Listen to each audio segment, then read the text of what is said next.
I think I was out in LA and I had a new wonderful agent and she was introducing me all around. But Margaret was off the table, as you all know. And then from the sky came this wonderful team of Jim and Kelly convincing me, the persuasion lunch we call it. Yes.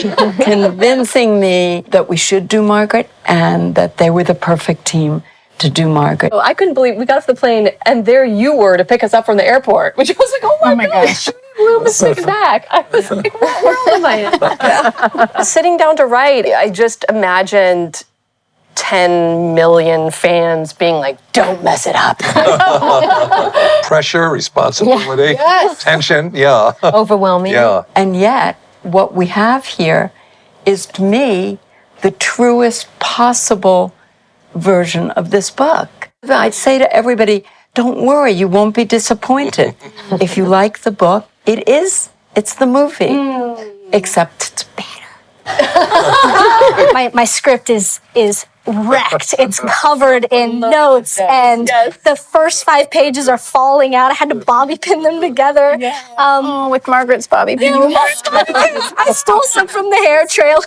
Oh, that's great. You have to put that in a museum. Yeah, I should. I have it. I have 5 different scripts, 4 books, all with notes in them, all in the top of my closet. Are they signed by Judy too? I think most of them are, yeah. When I went back and reread the book as an adult, I related to Barbara, which, when I read it as a kid, I didn't even, I was sort of oblivious to the parents, but I related to her and how to balance being a mom and being there in all the ways, and also having your own career and doing the things that feed your own soul. And finding that balance is tough. Yeah. And I think that's part of what you portrayed so beautifully and what just bowled me over on set was I was like, that is the experience. That is it, Well, and we were having that experience. We're on set as mothers going like, are they okay? Yes, okay, let's shoot this scene, So it was so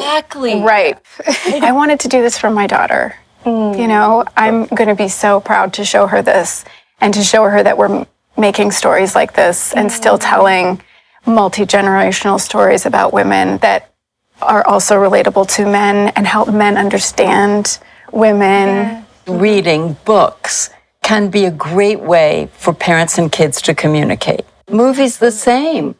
You see a movie and you want to talk about it. Yeah. You can talk about Margaret and Barbara without saying you. That's a great What do point. you think about this when Margaret did this? And that might help your child talk. I was Laura Denker. Believe it or not. You were Laura Denker. I was the tallest. I had these things in 4th and 5th grade. And I was so ashamed of it. I walked, it was really hard. And so when I read that book and I read Laura, and, that's who was sort of my hero. I can remember exactly where I was when I started to read it. Like, it was such a resonating experience that it's like the memories, all the little details are indelible. I was 11 and it was just so awkward. And I was also a late bloomer and distraught about it. And I was also praying to God for boobs and doing all sorts of stuff trying to get boobs. doing the wrong exercise. Doing the wrong exercises, I found out. So all these years, I thought it was, I must look like this, And then you came up. When I saw that was the only time I had a total fit. Yeah. I was there that day and I was sitting with Julie and the girls started doing that and I said to Julie, oh my God. Thank God They're doing it all wrong. Oh my God. Yeah, thank God. So we had a little session. Yeah, we did. You taught us how to demonstrate how you really do it. I must.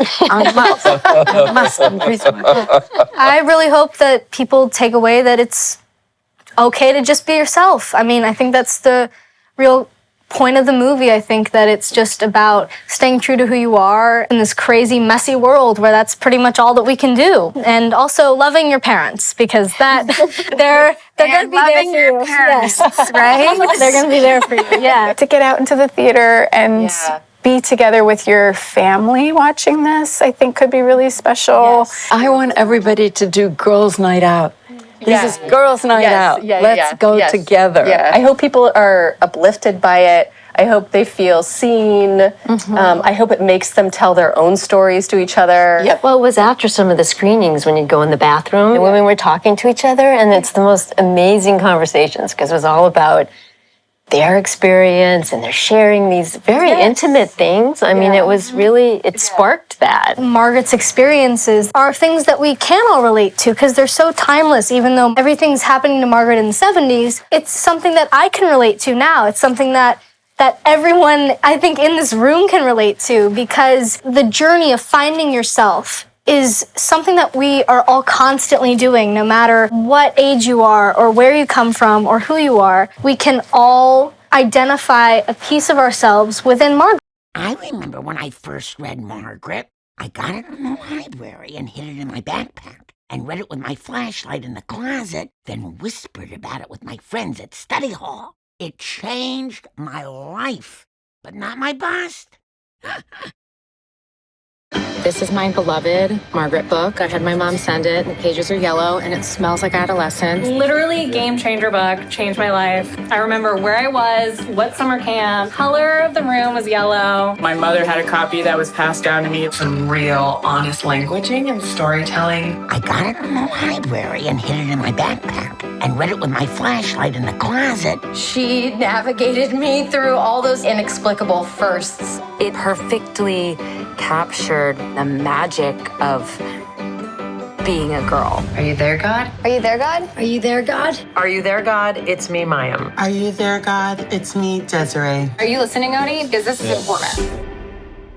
And then should we keep rolling? My Margaret moments, every traumatic, embarrassing, exciting, enlightening event that still stays with me. On picture day, I got my period for the first time, and I told everybody I accidentally peed on myself and left. When I left college, I decided not to be a nurse and decided to do something that I knew nothing about and loved. I used to be an overweight kid, always thinking that I was never good enough and I was the ugly duckling. I thought, oh my God, the second you get your period, you have to get pregnant. You have to have a baby. I thought to my virgin self, what are you talking about? I had my first baby 16 months ago, and I have been a raw nerve pretty much ever since. It's both exhilarating and awful all at the same time. My Margaret moment every day right now.